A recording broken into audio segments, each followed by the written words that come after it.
Now you might be asking, haven't you also talked about predestination, about trusting in Elohim's sovereign plan? So, what's with all this talk about choice? Yes, both are true. Like I've said before, I'm a lot like Forrest Gump. You remember the end of that movie? Forrest says something remarkable. Maybe both are happening at the same time. Maybe life is guided, and still we choose. In science, it's been saying something along those same lines. Einstein, he was brilliant, but he didn't believe in free will. He said, God doesn't play with dice. To him, the universe was all cause and effect. The doctrine of Newton. For every action, there is an equal and opposite reaction. Big, beautiful clockwork machine. And he wasn't wrong. You strike a pool ball just the right way, you know exactly where that object is headed. That's determinism. But then quantum mechanics comes along and messes everything up.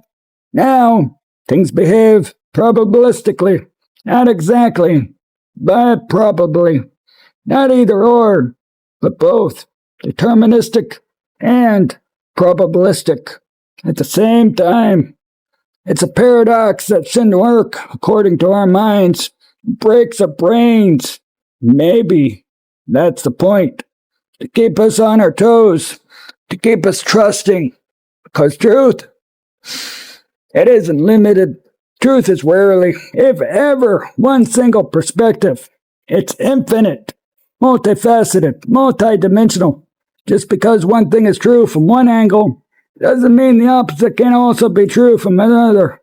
That's why I say, you can have your free will, and you can have your divine destiny. You can sit meditatively, gratefully before your cake, and you can eat it all up too.